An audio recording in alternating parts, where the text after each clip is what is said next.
Hi everyone, I'm Dr. Millie Kulsage from Erudite class and we are going to discuss today a very important topic of electrochemistry या मैं कह सकती हूँ galvanic cell का major part आपको तभी cover हो सकता है जब आप ये टॉपिक को अच्छे से समझ लें। लास्ट वीडियोस में हम लोग ऑलरेडी डिस्कस कर चुके थे कि कैसे this process of making of electrochemical series was going on and we came to know कि हम लोगों ने एक एलिमेंट लिया विच इज़ हाइड्रोजन, जिसको हमने लिया एक रेफरेंस इलेक्ट्रोड। अब हाइड्रोजन को रेफरेंस बनाकर हर एलिमेंट को उसके साथ कनेक्ट किया गया। After the connection with the hydrogen, कुछ एलिमेंट्स तो हाइड्रोजन से इलेक्ट्रॉन लेने लगे थे और कुछ एलिमेंट्स इलेक्ट्रॉन्स हाइड्रोजन को दे रहे थे। एंड जो लोग दे रहे थे उनका टेंडेंसी देने का ज़्यादा था, यानी जो देते हैं वैसे भी हमारे केमिस्ट्री में the elements which have tendency to lose the electron and to make positive ion, इनके लिए एक टर्म यूज होता है which is called metals, isn't it? So what is metal in chemistry? Metals are those elements which have tendency to lose the electron and to make positive ion. तो जो elements hydrogen को दे रहे थे उनका tendency ज़्यादा था to lose the electron, किसके comparison में? हाइड्रोजन के। तो हम कंपैरिजन कर भी किससे रहे थे? हाइड्रोजन के साथ। तो हाइड्रोजन के कंपैरिजन में those elements which were giving the electron to the hydrogen, उन एलिमेंट्स को हमने एनोड बना दिया था। क्यों? क्योंकि एनोड पे होता है ऑक्सीडेशन और ये एलिमेंट्स हाइड्रोजन के साथ में ऑक्सीडाइज हो रहे थे। उसके अलावा the other type of metals were there, जब उन्हें हाइड्रोजन के साथ SHE के साथ स्टैंडर्ड हाइड्रोजन इलेक्ट्रोड के साथ कनेक्ट किया गया, लाइक सिल्वर, लाइक कॉपर, तो इन तब व्हाट वाज ऑब्जर्व्ड कि ये metals were started taking the electron from the hydrogen, क्योंकि हाइड्रोजन का टेंडेंसी दोनों तरीके का था। तो those elements which were giving the electron, उनका देने का टेंडेंसी ज़्यादा है। Those elements which are taking tendency to gain the electron, उनका लेने का टेंडेंसी ज़्यादा है। And then we found the potential of that cell कि किसका कितना ज़्यादा tendency of what kind. For example, अगर सिल्वर का टेंडेंसी लेने का है, फाइन, एक चीज़ तो तय हो गई कि टेंडेंसी लेने का है, just because the current electrons are moving this way और करंट का फ्लो इस तरफ था। अब कितना टेंडेंसी है उसका, what is it's potential. Potential हम पता लगा सकते हैं, पोटेंशियल डिफरेंस है, बट पोटेंशियल डिफरेंस लेते हैं तो एग्जैक्टली डिफरेंस पता चलता है। बट अगर एक चीज़ जीरो हो जाए, जैसे कि स्टैंडर्ड हाइड्रोजन इलेक्ट्रोड में था, तो दूसरे पूरा सेल का पोटेंशियल, जितना भी वोल्टेज निकल के आता है, तो पूरा के पूरा सेल का पोटेंशियल क्या होगा, इस पर्टिकुलर एलिमेंट का पोटेंशियल, क्योंकि इसका पोटेंशियल तो जीरो है। तो अगर दो लोग हैं, दो में से एक को बोल दिया कि भाई आप चुप रहना, जितने आंसर्स देगा ये देगा, तो अगर दोनों साथ में मिलकर आंसर दे, आप ऐसे मान के देखिए जैसे क्विज हो रहा है, ठीक। अब उस क्विज में टीम की तरह 2 people आर वर्किंग, अब दोनों को अलग अलाउड है टू डिस्कस द थिंग्स, तब तो क्या होगा, आपको पता ही नहीं चलेगा कि किसका कितना पोटेंशियल है। एक बच्चा कंटिन्यूसली आंसर दे रहा है, दूसरा बच्चा लाइक डिस्कस करता हुआ दिखेगा भी, बट यू विल नेवर जज विच वन इज बेटर। उनके पोटेंशियल्स जो है वो आप क्लियर नहीं कर पाएंगे, आप कह नहीं सकते भाई ये इतना पोटेंशियल का है, ये इतना पोटेंशियल का है। सेम वे अगर आप दूसरे बच्चे को बोल रहे हैं कि भाई इसमें आप नहीं बोलेंगे, केवल ये राउंड इस बच्चे के लिए, then you will come to know कि भाई इसका पोटेंशियल इतना है। तो अगर आप एक बच्चे को परफॉर्म तक करने देंगे, दूसरे को जीरो पे कर देंगे, then you will come to know कि भाई एक बच्चे का पोटेंशियल कितना है।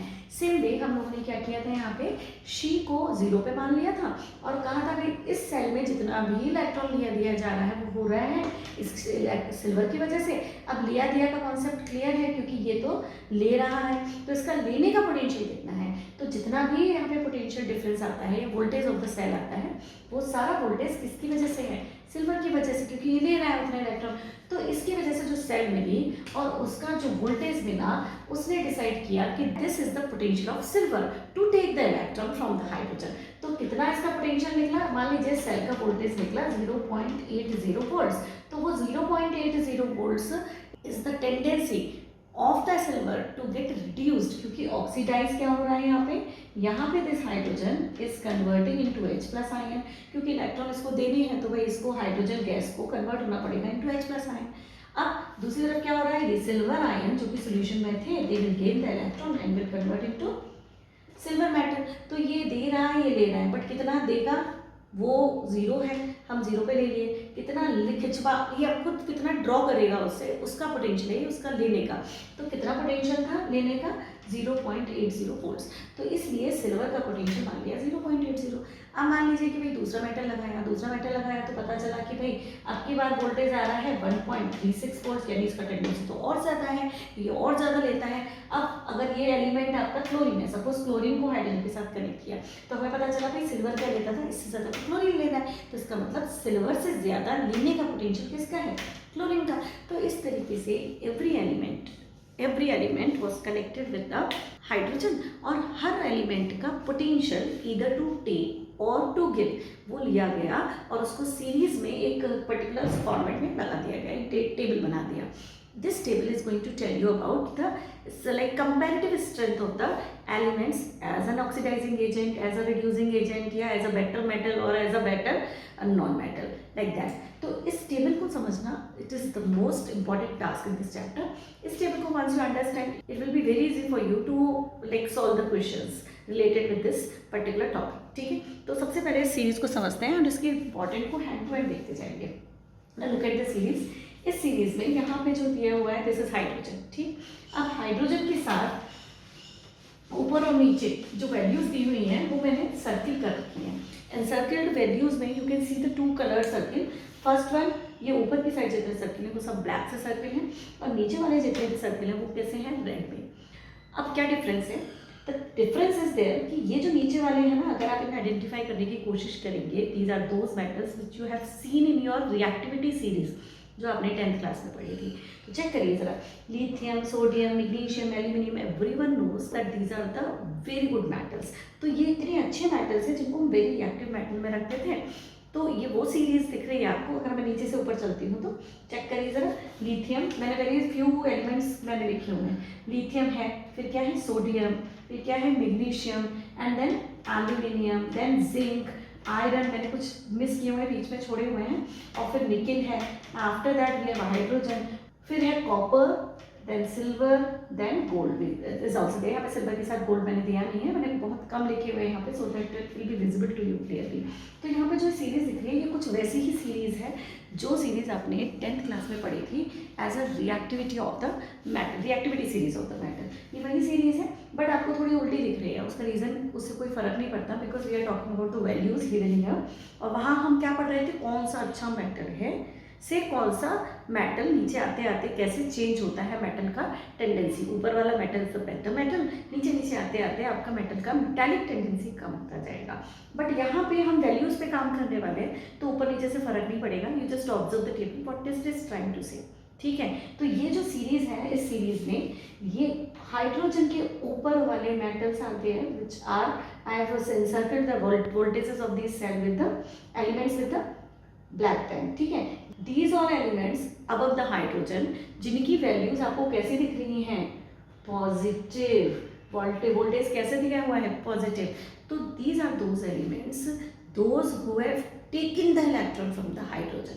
मतलब इन्होंने क्या किया, look at this, फ्लोरीन ने इलेक्ट्रॉन गेन किए and it converted into F minus.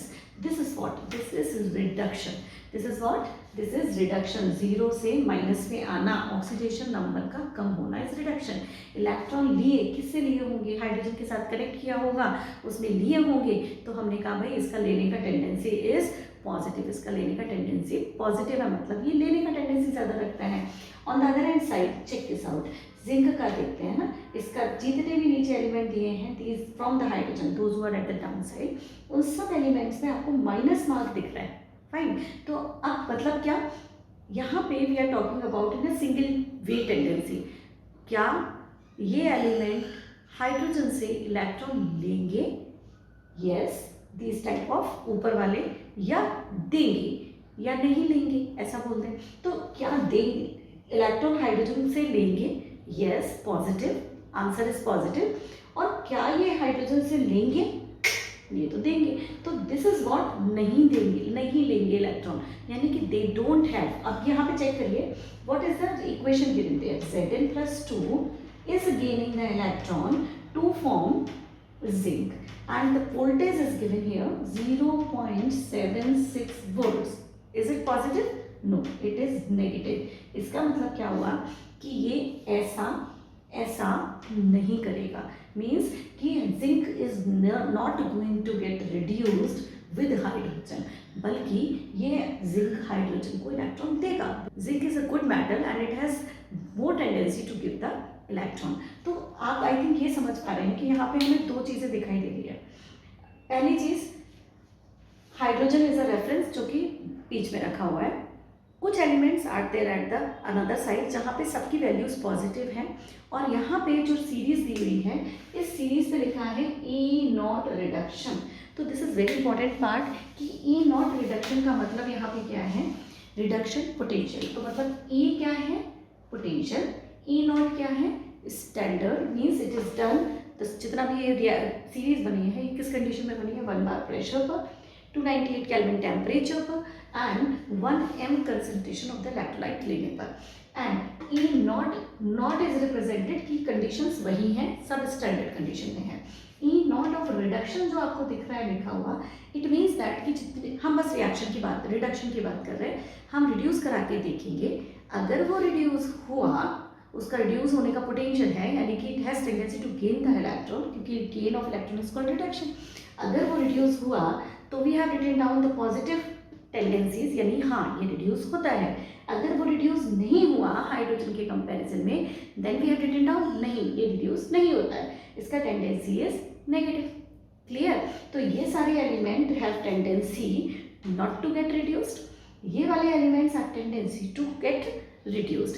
अब यहाँ पर जैसे जैसे आप इस टेंडेंसीज को ऑब्जर्व करेंगे, तो you can see that there is a very small number that -0.25 volts and one is -3.05 volts। तो किसके लिए बिग नो है कि मैं तो रिड्यूस होऊंगा ही नहीं, अगर आप दो एलिमेंट की दो टेंडेंसीज को कब आप ऑब्जर्व कर रहे हैं, ये और ये, ठीक है। This one is A, this one is B, two elements are given and you are given their potentials. कौन से पोटेंशियल है ये, रिडक्शन पोटेंशियल। और reduction potential is what, the tendency to get reduced, होगा या नहीं होगा। हम बात ही नहीं कर रहे कि वो ऑक्सीडाइज होगा या क्या करेगा, रिड्यूस होगा या नहीं होगा। तो आप बताइए इन टेंडेंसीज को देख के कौन कह रहा है which element is saying big no, ये वाला, क्योंकि नेगेटिव का मतलब यहाँ पे है नहीं, और बड़ा नहीं कहा है यहाँ। इसका मतलब है कि जो मेटल ये कह रहा है कि मैं तो रिड्यूस होऊंगा ही नहीं, मैं तो 3 point, like the voltage is 3.05, it means that there is a huge no, और जो ऊपर एलिमेंट है उसके लिए छोटा नो है।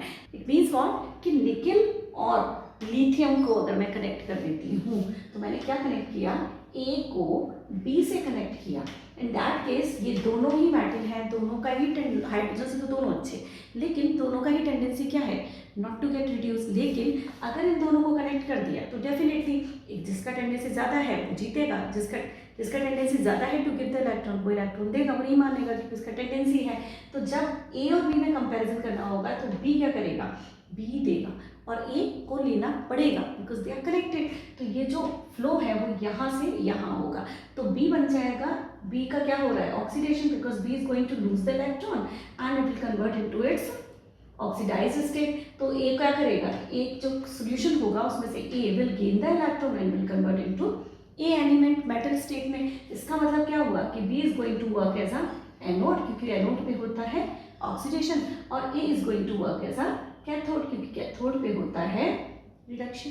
इतना बात समझ में आया? तो this is how we have to identify their properties कि भाई कैसी टेंडेंसीज हैं।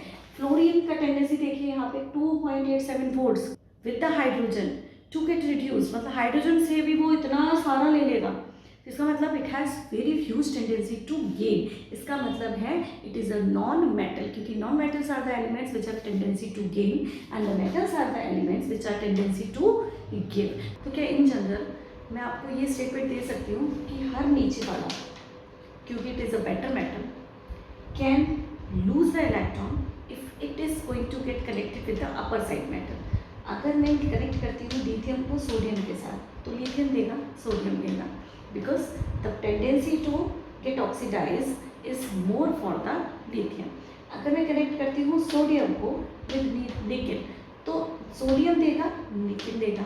अगर मैं कनेक्ट करती हूँ निकेल को विद क्लोरीन, तो निकल देगा और क्लोरीन देगा, because the metals which have tendency to lose the electron are at the down side, और जैसे जैसे जैसे हम ऊपर जा रहे हैं tendency to gain the electron is increasing more. तो नीचे वाले एलिमेंट्स आर metals, ऊपर वाले elements are non-metals, and just because these are metals they have tendency to get oxidized, hence they are reducing agents। तो एक चीज़ तो आप लिख ही लीजिए कि जो नीचे वाले एलिमेंट्स हैं metals are always a reducing agent, और जो जितना अच्छा मेटल उतना ही अच्छा reducing agent। तो ये स्टेटमेंट आप लिख के रखिए, metals are reducing agent, better is the metal, better will be the reducing agent।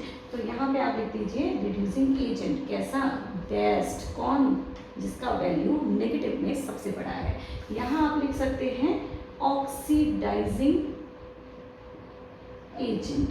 क्यों? क्योंकि it has tendency to gain, और जो जितना ज़्यादा लेने की टेंडेंसी रखता है that is going to work as an oxidizing agent, क्योंकि वो खुद रिड्यूस हो रहा है तो दूसरे को क्या करेगा, ऑक्सीडाइज। तो एक तो प्रॉपर्टी आपको ये पता चली कि this is best oxidising agent and this is best reducing agent, and यहाँ से ऊपर जाते जाते the tendency is changing from reducing agent to oxidising agent. ठीक है, एक तो ये चीज़ हमें दिखाई दी। Now what we have to see कि अब आप इस नॉलेज को कहाँ यूटिलाइज करने वाले हैं।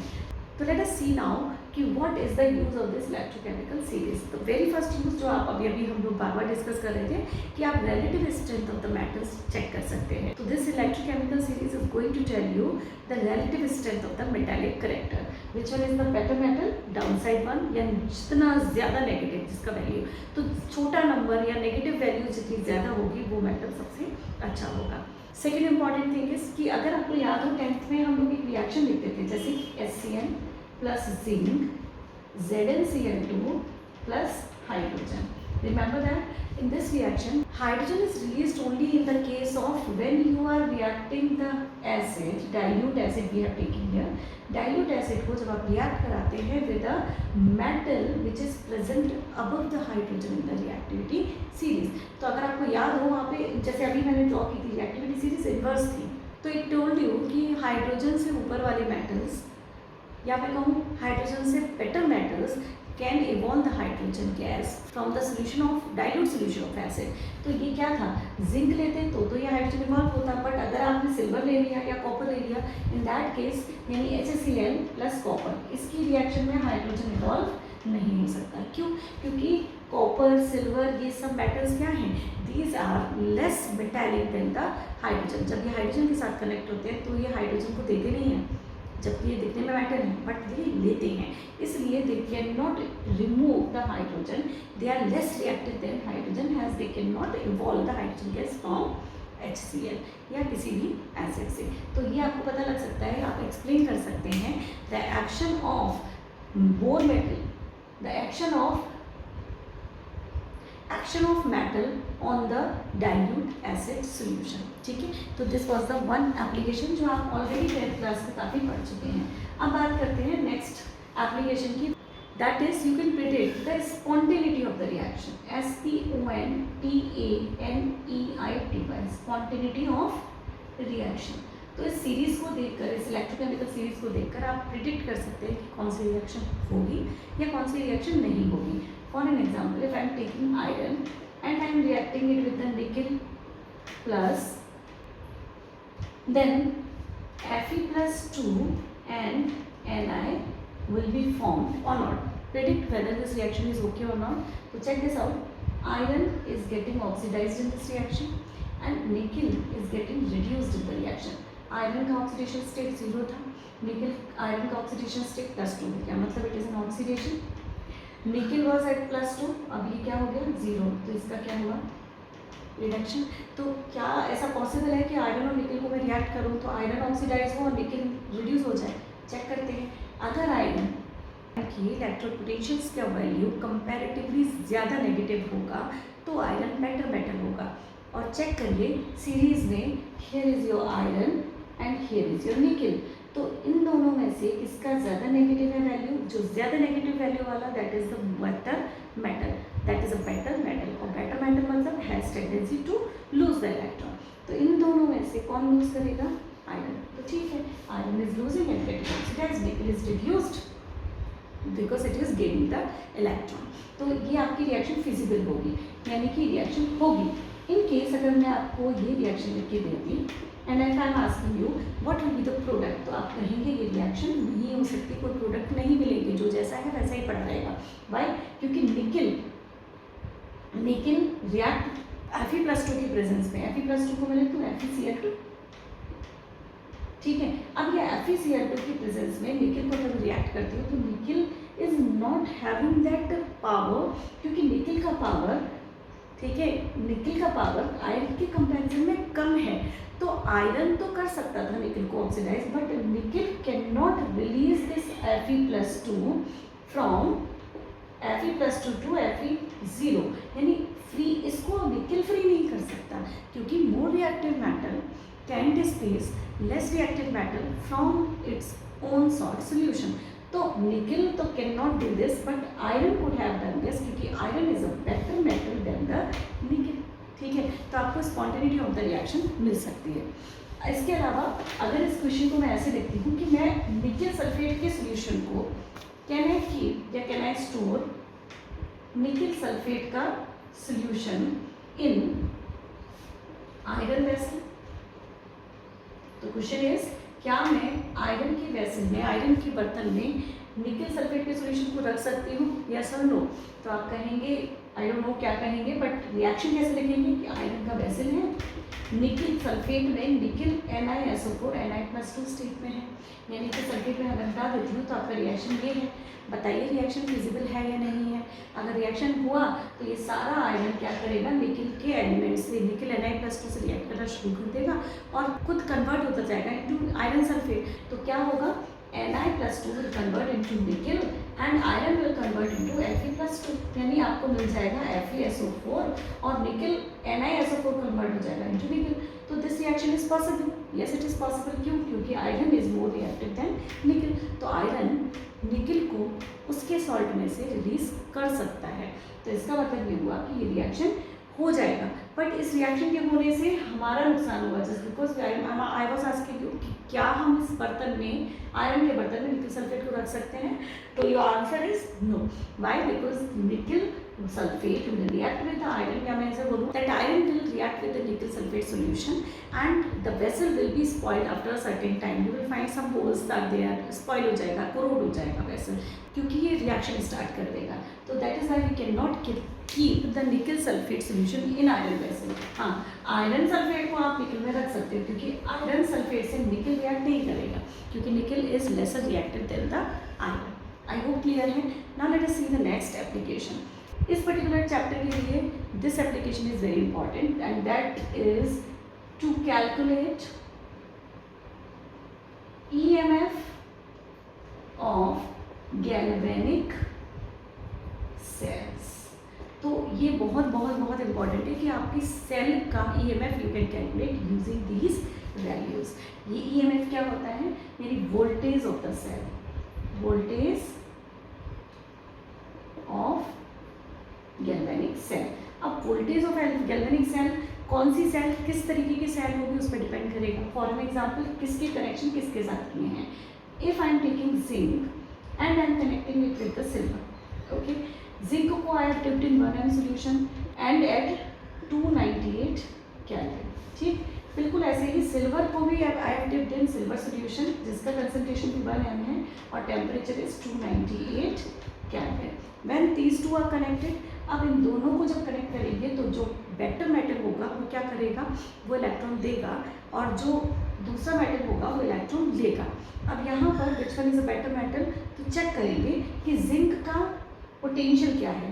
जिंक का पोटेंशियल इसकी सीरीज से हमें मिलेगा, दैट इज -0.76 वोल्ट्स।